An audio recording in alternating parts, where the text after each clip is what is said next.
해 주셨지만은 내가 욕망을 여인 아란의 경지를 이루었다든가 무쟁삼매의 경지를 이루었다. 나는 그런 자아의식으로 그런 생각을 해본 적이 없다.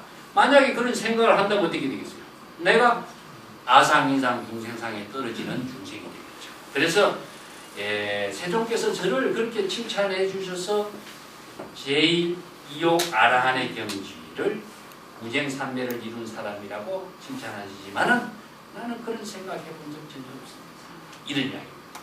세종께서 아약작작신영 아덕아라한도 세존적 구설 수보리 시오 아난나 행자 이 수보리 실무소행 이명수보리 시오 아난나.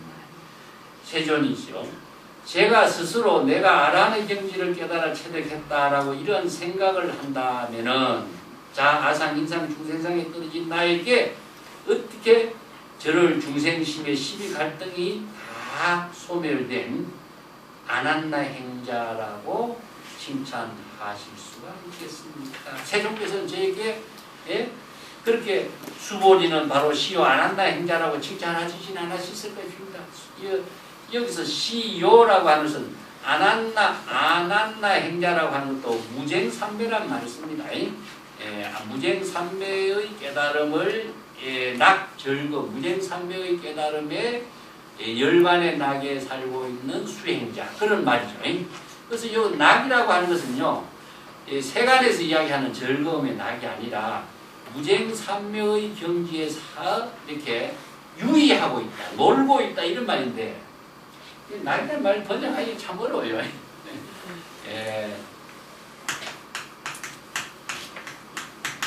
열반의 낙이라고 하는 말도 여기서 즐거움이나 기쁨이나 하는 말을 쓰면은 여기에 중생의 분별적인 생각이 돼요.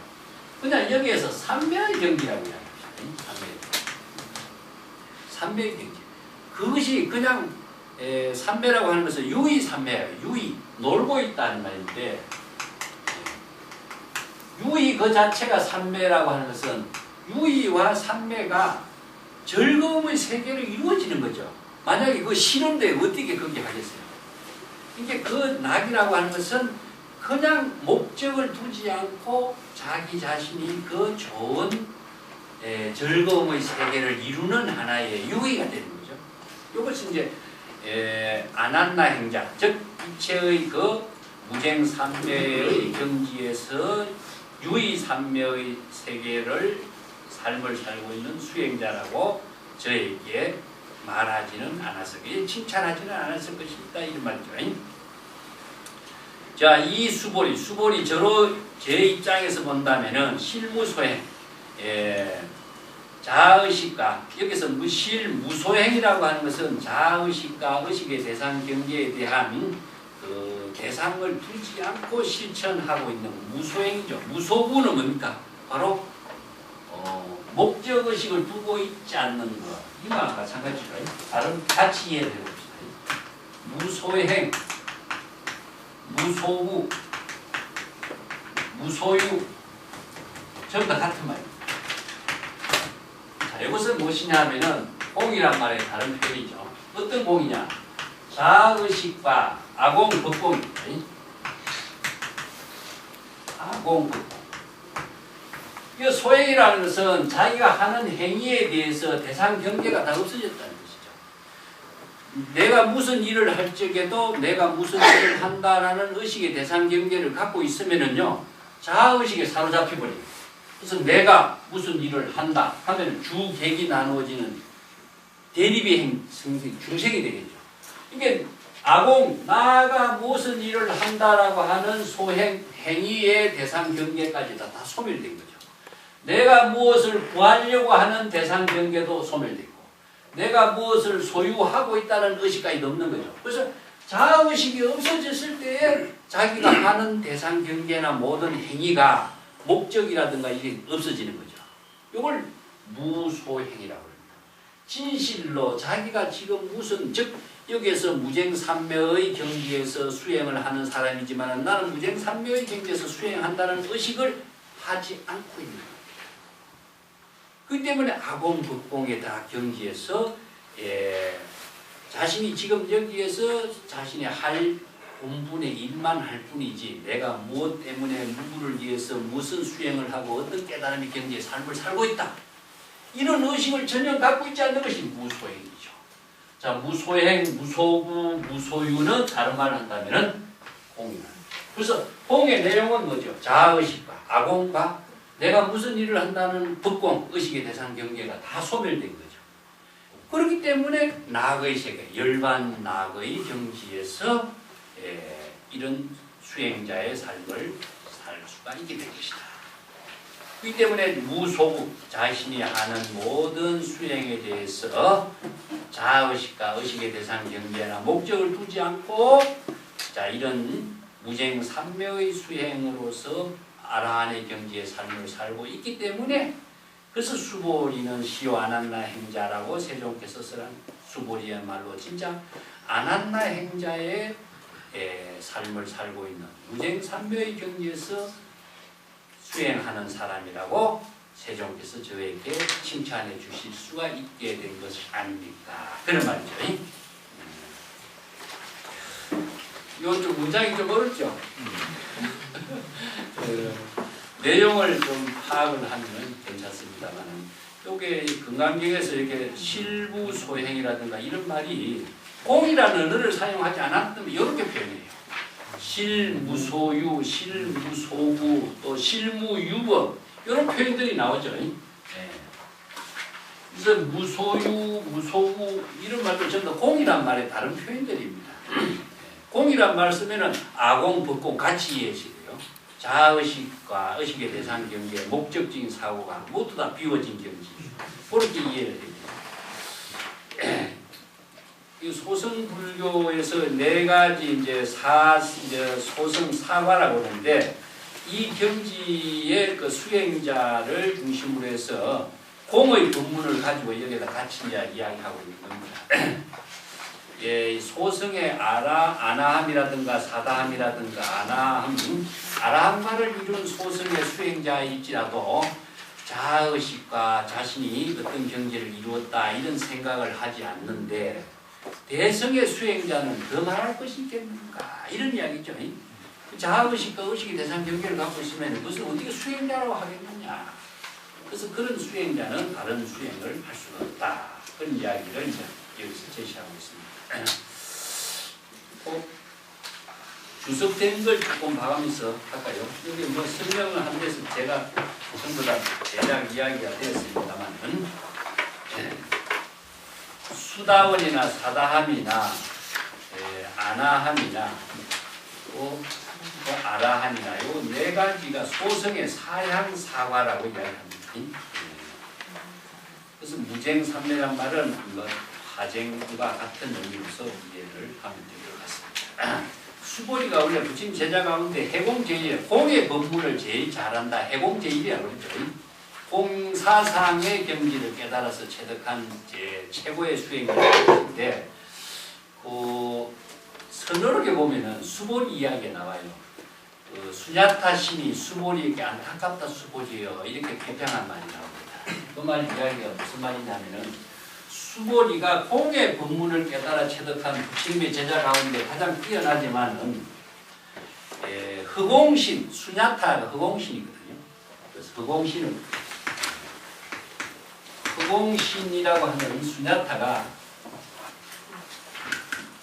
이게 손가락을 갖고 이렇게 튕겨서 안타깝다 수보리요 이런 말씀입니다.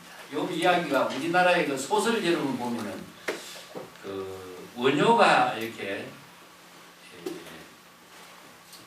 있으면은 천신들이 모아가지고 천신들이 이렇게 감싸가고 이렇게 공양을 이렇게 올리는 그런 이야기 들어보셨죠? 예? 근데 어느 날 한가하니까 천신들이 공양을 올릴 수가 없는 거예요. 왜냐? 천신들이 너무나 감싸고 있었고 이게 공양을 올리려고 할 수가 없다 이 이야기예요. 그 이제 하나의 법공양 이야기도 나오는데 중국의 선생들도 이런 말이 나와요. 사조 도신 선사가 참선 수행을 잘 하고 있는데 항상 새나 다른 그 짐승들이 공양을 올립니다. 과일로 갖다 올리고 공양을 올립니다. 어느 날 이제 사조 도신선사를 만나고 나서부터 대성의 법문을 깨달아 체득하고 난 뒤부터는 이 사조 도신선사에게 공양 올리는 모든 존재가 싹 사라져버린 거예요. 이게 중국 선성의 이제 하나의 대화가 나오죠. 자, 참선 수행을 잘하고 있을 적에는 공양을 올리는 거예요. 불법을 바로 깨달아 체득하고 난 뒤부터는 공양이 없어져요. 왜 이럴까요? 네?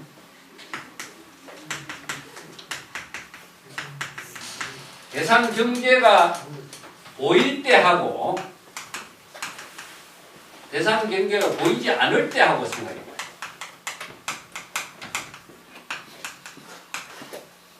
자, 이것은 유에 집착된 수행을 할 적에는 대상 경계가 보이는 겁니다. 그래서 소성의 여러 가지 수행을 할 적에 이게 이제 사념체법이라는 수행을 합니다. 소념. 사념체법의 수행이라는 것은 수행하는 모습이 전부 다 단계적으로 체계 있게 이렇게 아주 좋은 모습이 나타나요. 근데 대성의 공의 법문을 할 적에는 대상 경계가 보이지 않아요. 일체 계몽의 경지이다 보니까 천신이라든가 모든 사람들이 허공신이 대상 경계를 볼 수가 없게 된 거죠. 대상 경계가 보일 때는 공양을 받는데 대상 경계가 안 보이니까 공양을 올리려고 해도 공양을 올릴 대상이 없어진 겁니다. 자, 이것이 바로 대성의 사상하고 소성의 사상입니다. 보통 우리가 수행을 잘 할 적에 보면은 수행을 잘하는 모습을 보고 사람들이 공양을 올리죠. 근데 수행이라고 하는 것 자체는 하나의 수행의 틀에서 벗어나지 못하는 거예요. 우리가 평생 수행을 잘하기 위해서 불법 공부를 하는 것이 중요한가? 아니면은 부처나 보살도로서의 지혜로운 삶을 실현하기 위해서 불법 수행을 하는 것이 어느 것이 중심이 되겠다. 이게 보통 우리를 보면 수행을 하는 것이 목적이 되고 있죠. 그러니까 수행하는 모습을 보여주는 수행에서 벗어나지 못하게 됩니다. 그럼 언제 자신의 지혜로운 삶으로 보살도를 깨달음으로 부처로운 삶을 살겠어요? 이게 모순인 거죠. 요 이제 수냐타 수보리가 수행을 할 적에 자신이 공의 수행을 한다라고 하는 의식이 남아있는 것이 허공신에게는 보이는 거예요. 이게 허공신이 볼 적에 공의 법문의 최고의 수행자지만 공의 수행자라는 모습이 그 공의 수행자라는 모습 의식까지 없어져야 되겠죠. 그 의식이 남아있는 한 허공신에게 보이는 거예요. 이 때문에 공 그것까지도 초월하지 않으면 안 되는 거죠. 자, 이게 뭐냐면 아까 이야기했지만 대성인의 불교의 정신은 공의 법문을 했지만은 공의 법문까지도 초월해야 보살도를 실행할 수 있는 거고, 공의 수행을 한다라고 하는 의식이 남아있는 한 공의 수행에서 벗어나지 못하는. 마찬가지입니다. 대상 경계를 공이든 뭐 유든 어떤 경지를 갖고 있으면은 아직까지 유학이 됩니다. 유가 돼요. 이 의식이 없어져야만요 무학. 그래서 유학과 무학의 차이가 여기 나옵니다. 참 대성의 법문을 공부를 해보면요. 자, 어느 경지를 이야기할 것인가. 이것은 좀 사유를 해요. 그렇지 않고서는 자기의 한계 속에서 또 속합니다. 그리고 백척간도 진일보란 말 내가 전에 한번 했죠. 예, 허공계까지도 최고의 깨달음의 경지까지도 거기서 벗어날 수 있는 지혜가 무소유 무소무예요. 그래서 어떤 대상을 추구하게 된다면은 자신이 그 어느 경지라고 하는 그 대상 경계에서 벗어나서 속박돼서 벗어나지 못하는 거죠. 자, 10단에 한번 보시죠. 122쪽입니다. 자, 같이 한번 읽어볼까요? 정토 장음분이죠. 불고 수보리 거리구나 열애 석재 연등불서 어유소득공 두랴세전 열애 세연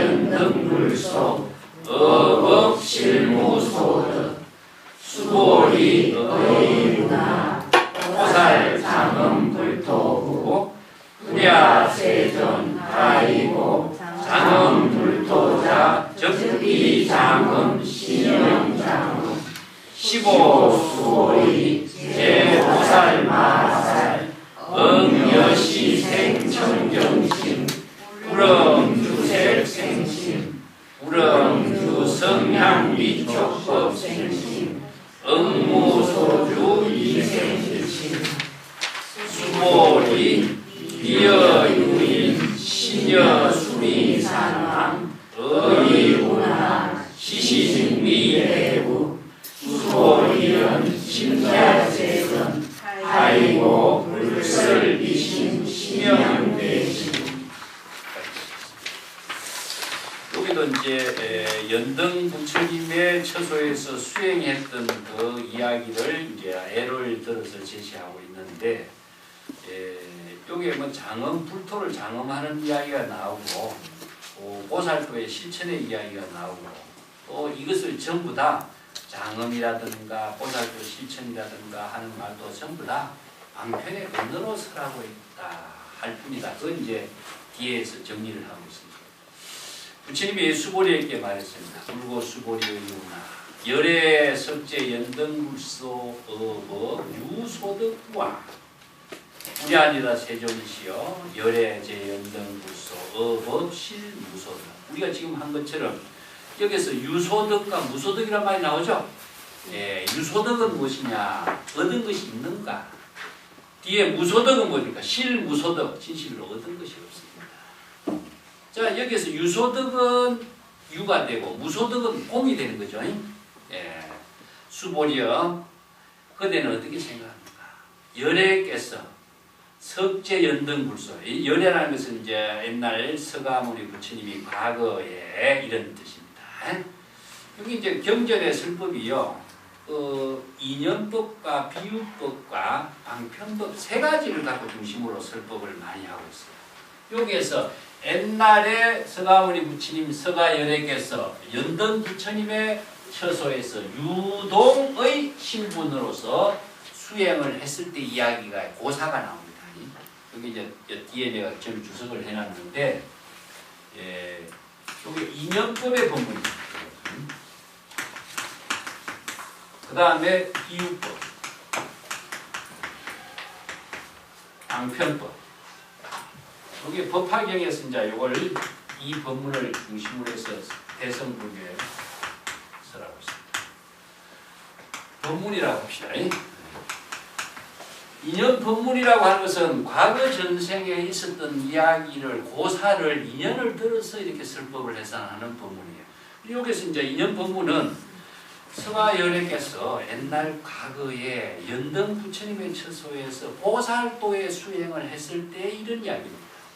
그래서 연등 부처님의 처소에서 보살도를 수행해서 연등 부처님의 처소에서 깨달음을 체득한 법이 있었는가?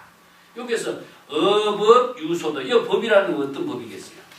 자, 불법을 깨달아 체득한 법이 있었는가? 여기서 깨달아 체득한 어떤 법이 있었는가? 요새 우리말로 한다면 한 소식의 깨달음의 경지를 얻은 법이 있었겠는가? 이런 이야기입니다. 여기 이제 보면 법이라는 것이 덕법이 있고 전법이라고 하는 말이 있습니다. 그래서 이 불법이라고 하는 것을 전할 법이 있고 얻을 법이 있다고 한다면은 불법은 어떤 법이냐 하는 문제가 나요. 그래서 서가열애가 과거 연등 부처님의 처소에서 수행을 해서 연등 부처님부터 수기를 받았다. 그대는 당신은 미래에서 부처가 될 것이다. 이 수기를 받았는데, 수기를 받았다라고 하면서 인가를 받은 거죠. 인가를 받았을 적에 연등 부처님께서 받은 법이 있었는가? 어떤 특별한 법이 있었는가? 이런 이야기죠. 그러고 비유법이라고 하는 것은 무엇이냐면 법화경에서 법화 7비유가 7가지 비유가 있어요. 화택 비유가 있죠.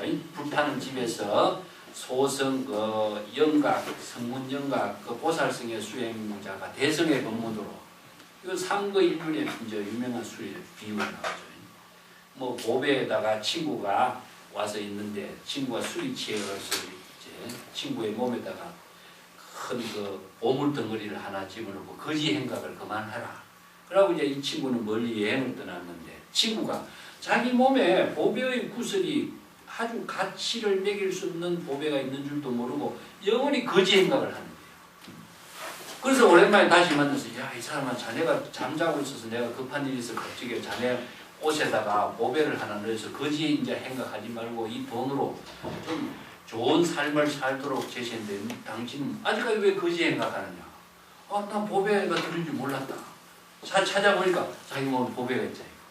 이게 뭐냐면 보배라는 건 우리 진여 자성의 불성을 말하죠. 이 불성을 잘 지혜로 쓰면 무궁무진한 보배가 되는데 이 불성의 보배를 쓸 줄 모르니까 모두 다 중생의 번뇌 망념의 고통 속에서 고뇌를 하고 거지처럼 살고 있지 않느냐. 이런 비유예요. 이런 거 진짜 비유의 본문이 법화경에 총 7가지가 나옵니다. 뭐 다른 비유가 많이 나오는데 비유법이. 방편법문은 무엇이냐 하면은 방편법문이 전부 다 깨달음과 연결하게 하는 법문이에요. 그래서 깨달음의 진실과 연결되는 법문. 그래서 법문을 깨달음으로 이어지기 때문에 우리가 수행하는 것은 방편을 수행하는 겁니다.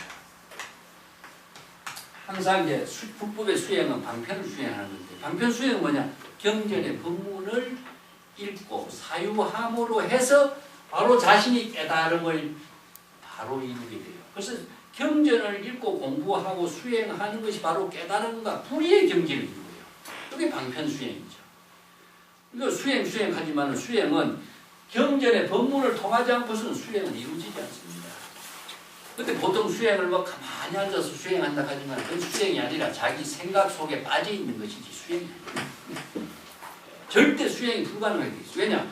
방편 법문을 수행하지 않고서는 수행은 이루어지지 않습니다. 자기 생각으로 하는 것을 수행이라고 착각하는 거예요.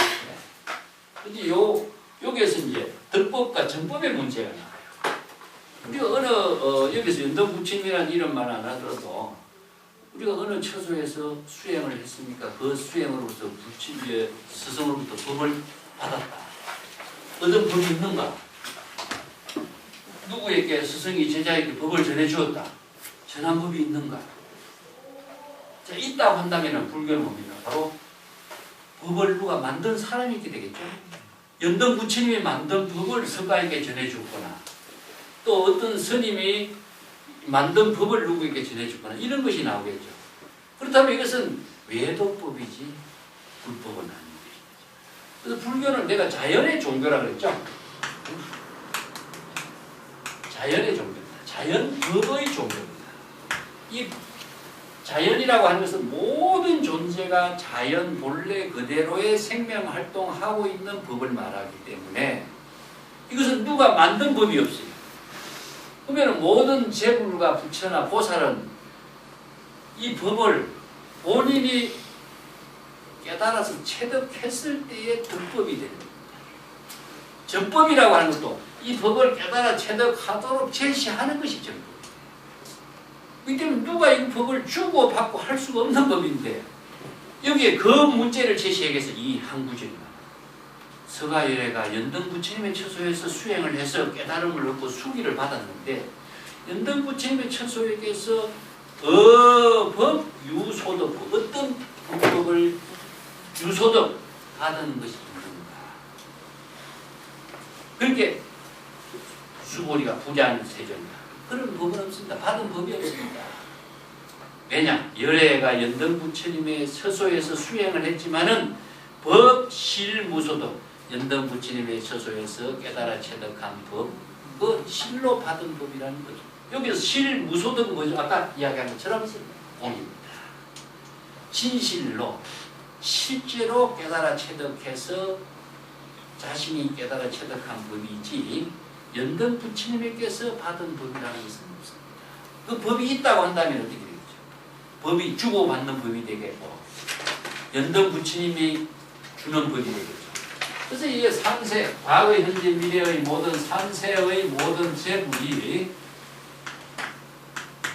삼세 재물이 똑같은 법을 설해요. 불교는. 왜냐? 자연의 법을 설해요. 이 자연의 법을 우리 각자가 자연이라고 하는 것은 우리 진여밖에 없습니다. 이게 우리 참된 진여의 모습인데 그것을 진여란 말을 쓰니까 진여란 말에 항상 헤매는데 이 진여란 말을 모르면 불법을 처음 출발할 수 있는 공부를 할 수가 없어요. 그 진여를 말하는 부처라고 이야기합니다. 부처의 지혜로 사는 근본 당체를 진여라고 해요. 그래서 우리들의 모든 생명의 근본 당체를 진여라고 해요. 흔히 생명의 근본 단체인 진여는 자연으로서 이루어져야만이 부처가 돼요. 자연이라는 것은 뭐라는 거예요? 외부의 힘이 받아들이지 않아야 된다는 거예요. 그래서 외부의 힘이 받아들인다면 누구 말을 딱 듣게 된다면 그 말에 의식하면 뭐죠? 자연의 진여의 생명이 벌써 죽어버려요. 그렇기 때문에 인연법을 받아들이지 않는 거죠. 그렇기 때문에 자연의 진여의 법은 자발적이다. 자기 스스로가 자발적으로 생명활동을 하도록 해야 돼요. 그러기 위해서는 외부의 모든 것을 받아들이지 않도록 하는 것을 분별하는 공이라고 합니다. 외부의 모든 인연을 다 비워야 된다는 거죠. 누구 말에 대한 인연도 비우고 여기에서 경전에서 설하고 있는 말 그 자체 어느 가지도 비워야 돼요. 그렇지 않고서는 불공이라에 진여 그 자체가 작용하는 묘용, 불공의 묘용이 자연 그대로 자발적으로 작용이 이루어지지 않는 거죠. 그래서 원래는 자가발전이라는 말을 씁니다. 자가발전.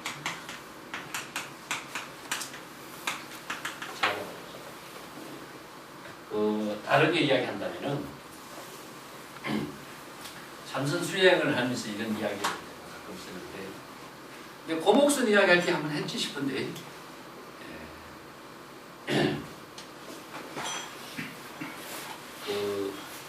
노파 이야기 내가 전에 한번 했죠. 노파가 암자태운 이야기 했죠. 그 고목선 이야기거든요. 외부의 힘을 받아들이고 한다면 자체적으로 자가발전하는 힘이 다 죽고, 그래서 우리가 번뇌망념이 일어난다면 번뇌망념을 여기서 무전 상태라고, 전기를 못 찍어요. 무전이 일어나는 거예요. 이거 방전이 되겠죠. 그래서 무전과 방전의 번뇌망념의 중생을 치료하기 위해서는 어떻게 될 것이냐.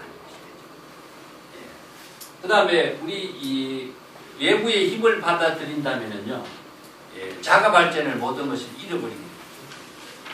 그래서 진여라고 하는 것은 무엇이냐 하면, 우리 진여 본성은 자가발전하는 겁니다.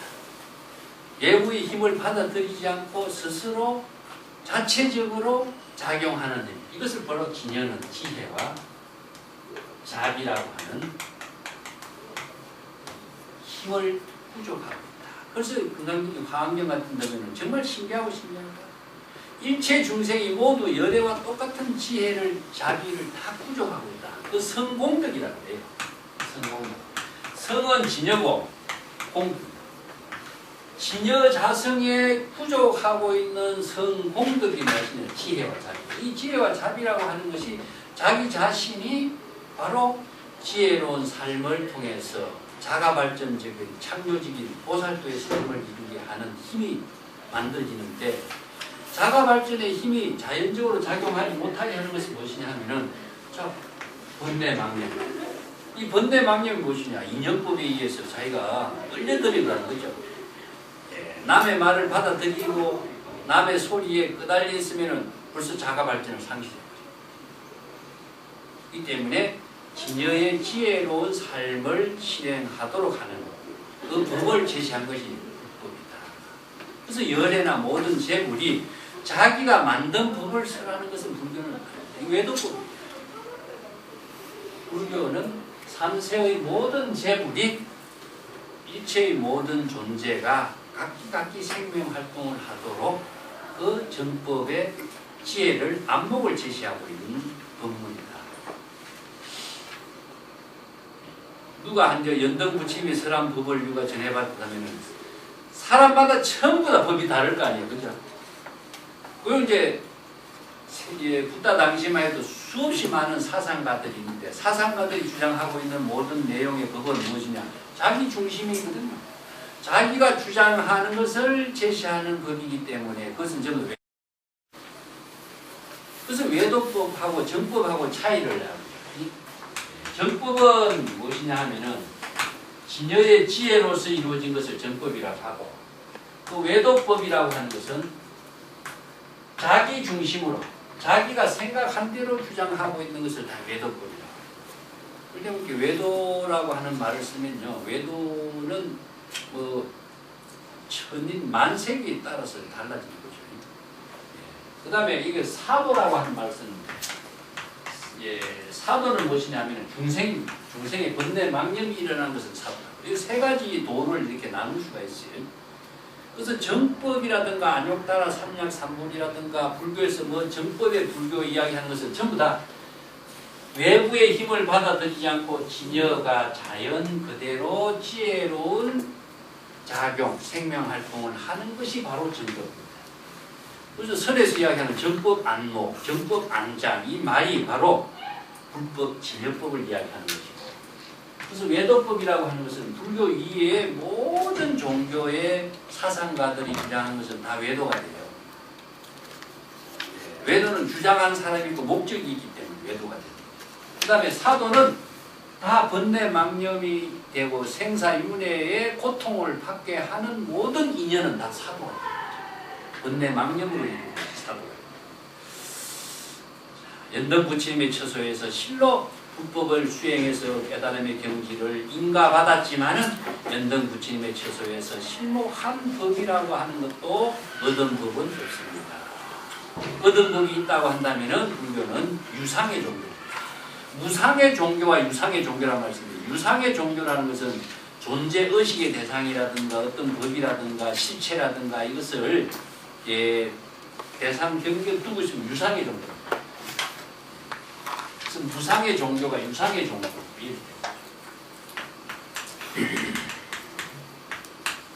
그래서 유상은 금강경에서 상이라고 이야기했잖아요. 그죠? 여기서 아상이라든가 인상이라든가 이 상이라는 것은 어떤 모양, 즉 명상이 따르는 것다. 명상이 따르면 유상의 종교겠죠. 어떤 이름이라든가 모양이라든가 이런 것이 있으면 유상의 종교. 자, 무상의 종교는 무엇이냐면 명상이 완전히 없는 겁니다. 명상이 없기 때문에 무상의 종교는 통합니다. 어떤 의식이든지 실체로서나 존재한다면 이것은 유상의 종교가 됩니다. 그것은 무상의 종교는 여기 신법이라고 하는데, 신법의 종교. 그래서 모든 사물을 우리가 인식하고 보고 듣고 하지만은 그것을 자신의 마음 속에서 다시 받아들이는 것을 말해요. 그 물건을 우리가 그대로 받아들이고 사는, 인식하는 건 아니기 때문에 인식의 철학 체계 위에서 이루어진 신법의 종교라는 말을 썼습니다. 수보리 의운하고 보살 장엄 불토부와 이어서 장엄을 이야기하고 있습니다. 그들은 어떻게 생각하는가? 보살이 불토를 장엄할 수가 있겠는가? 여기서 보살은 불법 수행자를 말합니다. 각 유정이라고 해서 보살도를 실천하고 깨달음의 경지를 이루는 것. 여기서 보살이라는 것은 대성불교의 수행자를 말합니다. 우리가 이제 대성불교에서 삼보에 기한다 했을 적에 대성불교에서는 비구니 그 소성의 수행자를 삼보에도 두고 있다. 대성의 성가를 두고 있습니다. 그래서 보살은 대성의 원력을 세운 사람이고, 불토를 장엄한다 하는 것은 불국토를 장엄한다 이런 말이죠. 그래서 불국토라는 것은 깨달음의 세계, 정토의 세계를 말하고, 장엄이라고 하는 말이 무엇인가? 이 경계는 이 금강경에서도 이게 참 어려운 말입니다. 우선 불토를 알아야 됩니다. 불토는 정토라고도 하고 불국토라고도 이야기합니다.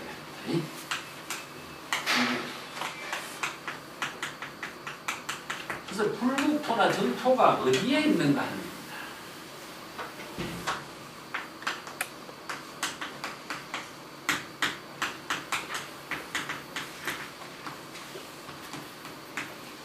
보통 정토가 실제 하는 존재의 세계, 공간적인 입장으로 이해를 하는 경우가 많거든요.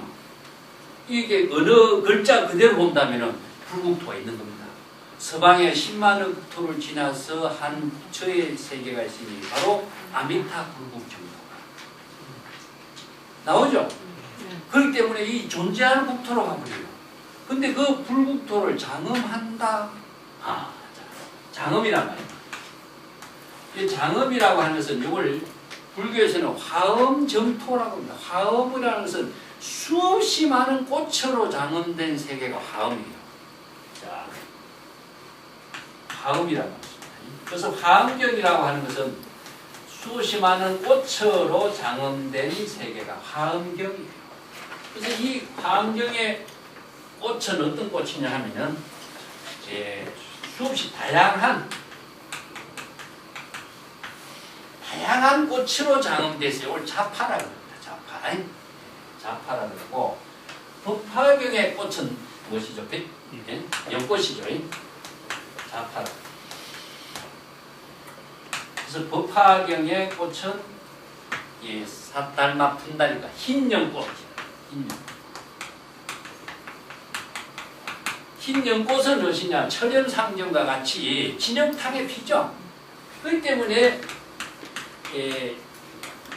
더러운 오염 속에 항상 청정함을 지니고 있다. 그래서 철염상경이라고 하는데, 염이라고 하는 것은 중생의 번뇌 망념의 세계를 말해요. 진흙탕에 있으면서도 항상 흰 청정한 꽃을 피는 것, 진흙탕에 물들지 않는 모습을 보시냐, 이 보살도의 실천이죠. 그래서 사바세계 중생에 살면서도 사바세계의 중생의 번뇌 망념에 오염되지 않고 보살도를 실천할 수 있는 정신이 바로 법화계의 꽃이라고 합니다. 그래서 대설불교의 두 가지의 축을 이룹니다. 꽃의 장엄으로. 하나는 화엄의 깨달음의 세계, 하나는 법화경의 진흙탕에 피미 물들지 않는 연꽃과 같은 세계. 요 밑에 응무소주 이생기심이 있죠. 이것은 바로 법화경의 흰 연꽃과 같은 겁니다. 우리들의 진여의 청정한 마음은, 보살도의 지혜로운 삶은 사바세계에 살면서도 무소주의 경지는 뭐죠? 흰 연꽃이 되어서 이생기심, 바로 물들지 않는 지혜로운 삶을 사는 거예요. 그래서 응무소주 이생기심 이 한마디가 금강경의 한마디의 가장 중요한 말이죠. 그래서 이 구절이 바로 대성의 열애가 되는 경지에서 이루어집니다. 그래서 불국토라고 합니다. 정토라고 하는 것은 존재하는 세계가 아니다. 존재하는 세계로 본다면 불교는 유물론.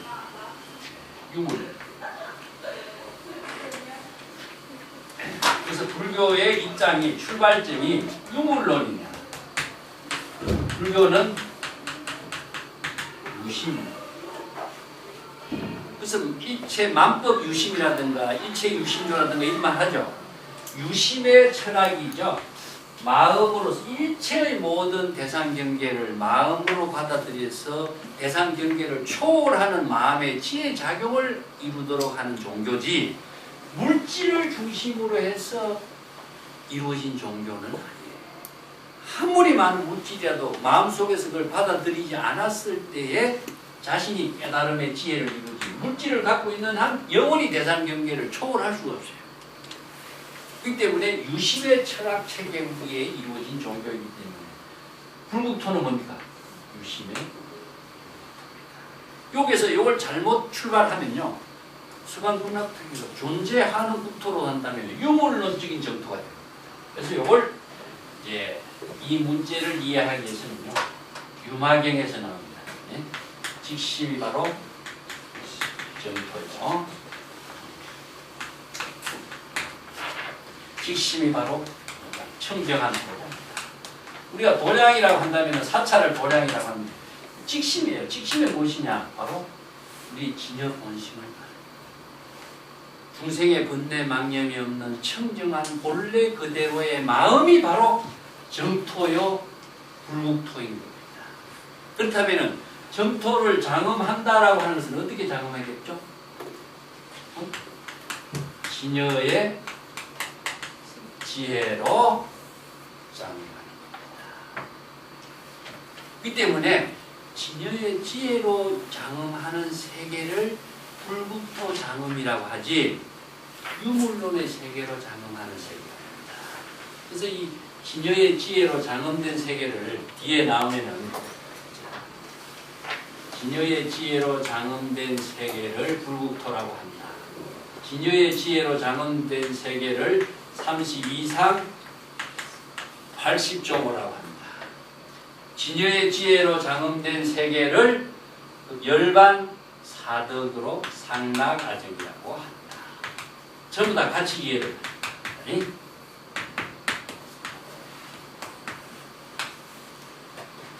자, 정불국토 장엄, 부처의 30 이상, 열반의 사덕이라고 하는 상락 아정, 전부 다 진여의 지혜로 장엄된 셈입니다. 이 때문에 불국토 장엄이라고 있느냐? 그렇지 않습니다. 시전이시여. 불국토를 장엄한다라고 하는 것은 적비장엄, 신언장엄입니다.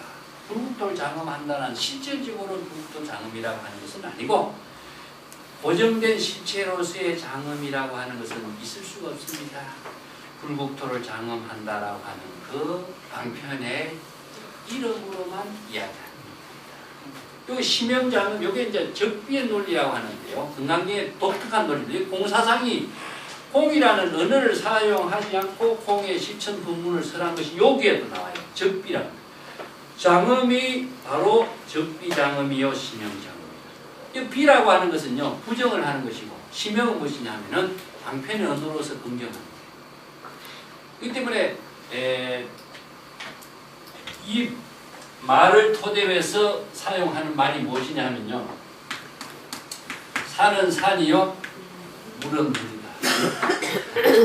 산은 산이 아니요 물은 물이 아니다.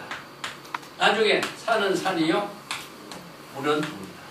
이것은 뭡니까? 바로 집착하는 거예요.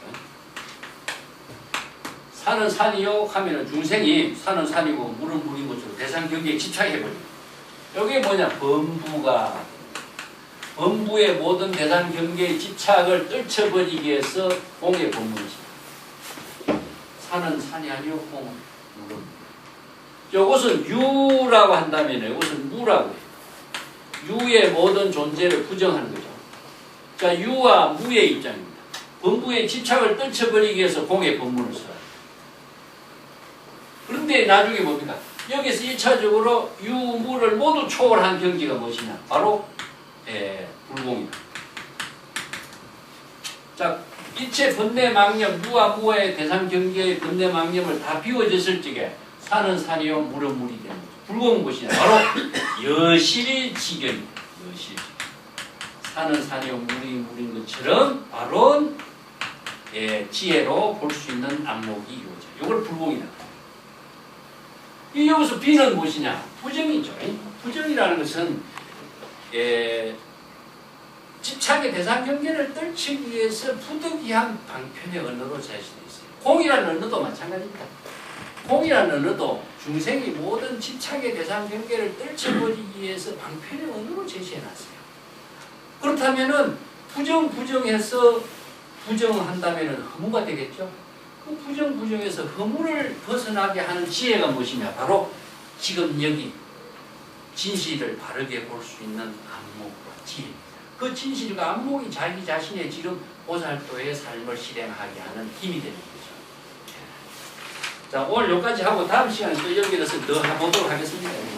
네.